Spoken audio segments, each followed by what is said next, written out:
afternoon po mga kababayan man sir. This is Jam, the Filipino channel, ang inyo pong lingkod. So today is May 1, 2026 at tayo ngayon ay papunta dyan sa may Ditchoy Street, sa may San Roque, Marikina po yan. At dadalhin po natin sa Trinoma Mall, Mindanao Avenue, Bagong Pag-asa, Diliman, Quezon City po yan. Okay, so magbabalik po tayo mamayang onti pag nakuha na po natin sila. Disclaimer lamang po, ang content po natin ay kalsada at hindi ang passenger. Kaya nga naman, sakali man po na may marinig kayo mga pangalan ng lugar, pangalan ng tao,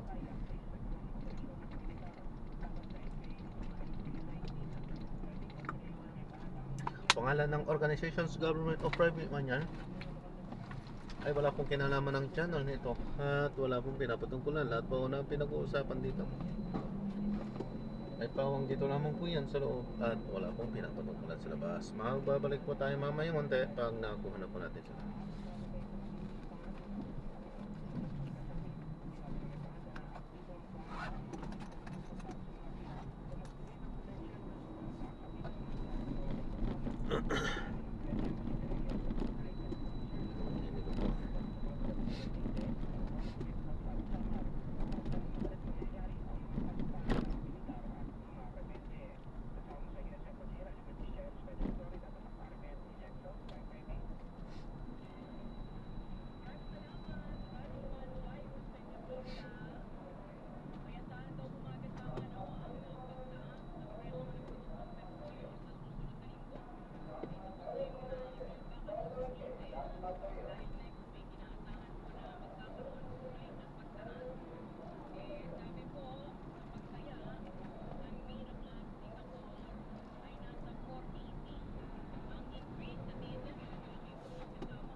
Proyekto na pinaglaanan ng pondo ng ESA, kabilang na po dito mga kasama yung mga tourist rest area, kung saan 56% sa buong bansa ay nasa 17 na po yung kompleto, habang nasa 39 yung ongoing o yung pagpapatuloy ng mga konstruksyon. Ipinapakita rin mga kasama yung rehabilitasyon ng ESA sa mga domestic airport, tulad po ng Paliparan sa Butuan, meron po sa Zamboanga, Sigarao, sa Siargao, meron din mga kasama sa Rojas City, Maganingan, ngayon din sa Lawag, Calibo, Dumaguete at sa Calbayog, Samar. Maliban po dyan, meron pang iba pang proyekto at ESA tulad po ng Coron Palawan Sewerage Treatment Plant, ang Boracay Green Tide Chronicle, ang Alon ang Shoreline Rehabilitation sa Bohol, at maging yung mga solar powered street lights sa ilang lugar dito po sa ating bansa. Ilan lamang tumakasama sa mga tourism infrastructure project. Park in front of my red gate. Para nga po sa layunin na Driveway. mapaganda yung pasilidad dito po sa ating bansa, nang sa ganun mahikayan yung ating mga kababayan, mapalokal man at mga banyaga na bumisita dito po sa ating bansa. Importante rin po kasi ng turismo dito po sa ating bansa mga kasama. Ito po yung isa po sa backbone ng ating economy mga kasama. Pag dumami po ang turista dito po sa ating bansa, of course mag-generate po ito ng trabaho, di ba? Karagdagang kita sa ating mga kababayan. Sana lamang natutumbasan nito yung mga sinisingil, di ba, kapag po tayo magbabakasyon, meron pang mga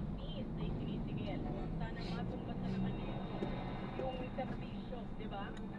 Kasi sa ating mga kababayan, sa kapwa Pilipino, wala namang problema kasi hospitable po tayo. Kumbaga magaan tayong pakisamahan.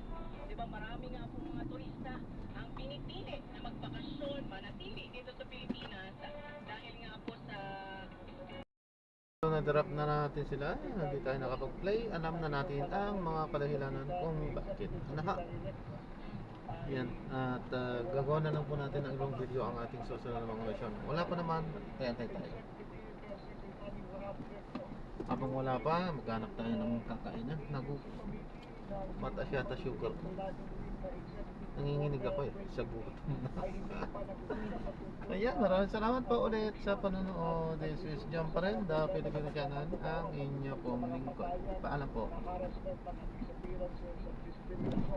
ng mga obrerong katulad ng isang order 23 ay nagbubuo ng committee at noong panahon si Secretary Wilson ay nagkaroon ng tatlong meeting na yan, ano? Pero nitong panahon Executive Secretary Wilson ay wala ata sa kanyang agenda kaya nire-remind natin siya na buhayin ulit yung Interagency Committee on Freedom of Association para mapag-usapan yung problema ng mga patayan ng mga leader magkakaawa o mga organized na pagkakagawa. So kasalukuyan po kasama yung Lopez mayroong 109 na recorded na killing mula noong 2016, ano?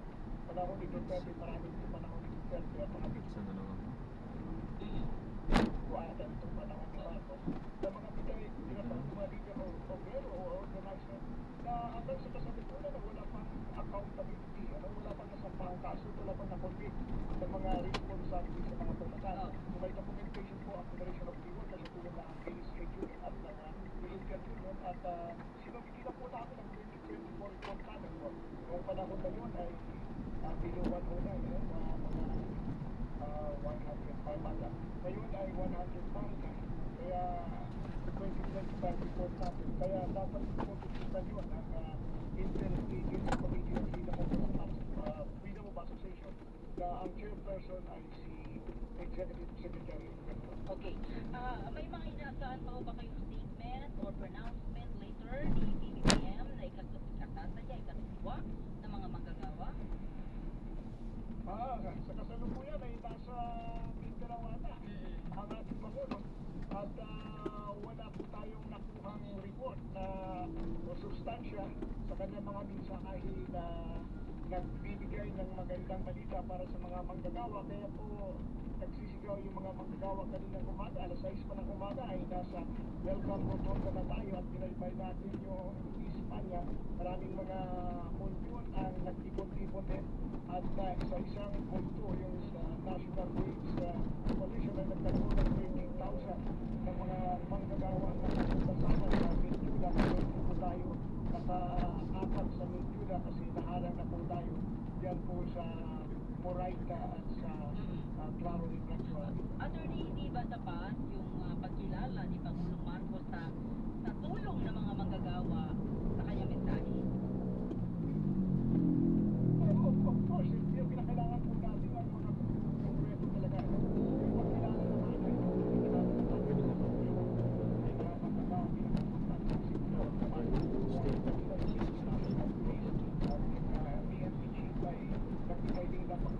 para sa pero sa kasalukuyan ay nangailangan tayo ng konkreto ng mga programa mula sa gobyerno na ating mapataas ang kondisyon ng kasalukuyang kalagayan ng ating mga manggagawa at ang isa dyan ay ang pagpapataas ng sahod.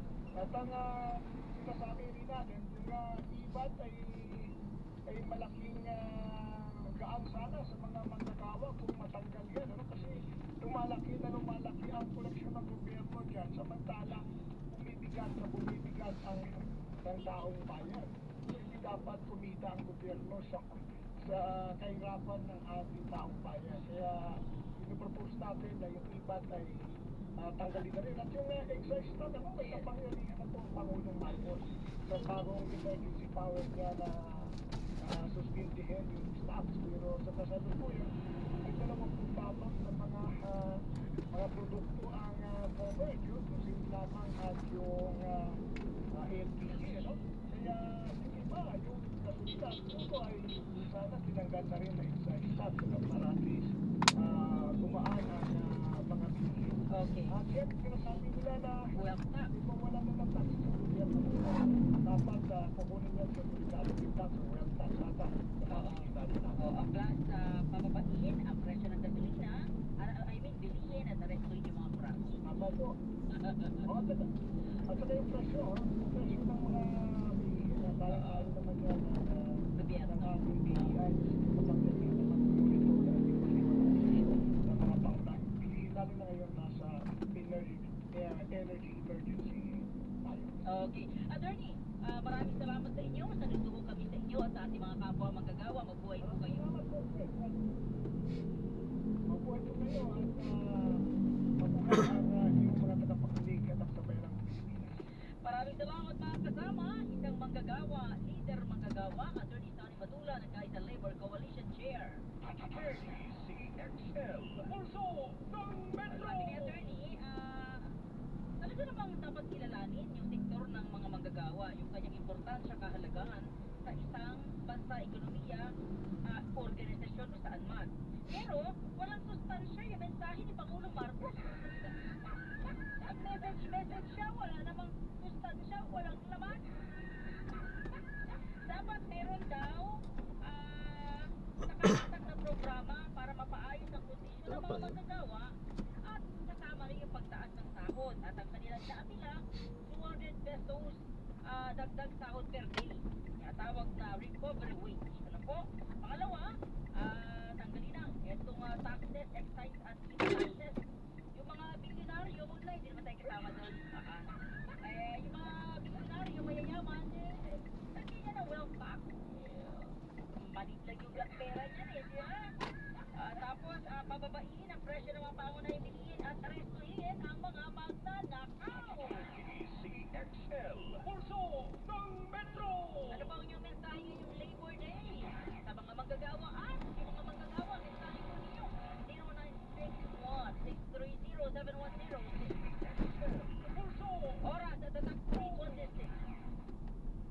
That time check was brought to you by Arena Blast Sportsbook. Arena Blast. Gambling is for 21 years old and above only. Gambling can be addictive. Know when to stop. That time check was brought to you by ACS Manufacturing Corporation, ISO certified world-class quality. That news was brought to you by ACS Manufacturing Corporation, ISO certified world-class quality. Circle Plus Herbal Capsules. Ako po si Angelica. May tukol po ako sa tuhod. Hirap po talaga ako maglakad. Nag-take ako ng Saturn Plus araw-araw. Isang buwan lang. Palit na palit ang bukol ko. Epektibo talaga ang Saturn Plus Herbal Capsule. Circle Plus. Sa mga tika. Cellphone Vitamin C. Ang alkaline ng Vitamin C. Ako po si Jenny Lynn. Isa akong banker para maboost ang aking immune system at protektado sa anumang sakit. Saturn Vitamin C ang iniinom ko. Dahil hindi ko ramdam ang pagod sa araw-araw ng trabaho. Cellphone Vitamin C. Ang alkaline ng Vitamin C. Mabibili sa pinakamalapit na butika sa New York. Cellphone Gold. Coffee Mix. Ako si Marisa Fisher. Sabi nila, okay sa joint ang collagen. Santon Gold Coffee Mix ay may collagen. Masubukan nga. Totoo. Nabawasan nga ang joint discomfort ko. At sa lasa ng kape, panalo. Cellphone Gold. Coffee Mix. Nag-silver ka na. Nalakas. Gaganda ka pa. Mabibili sa mga butika. From the world stage to home, Jessica Sanchez is coming to Manila. Catch her live on May 16 at the Araneta Coliseum for her much-awaited homecoming concert together with her all-star special guests. Gary Conchal, Regina Gagawa na po natin ng ibang video itong ating susunod na mission. Morissette, and Paalam po. James Reid.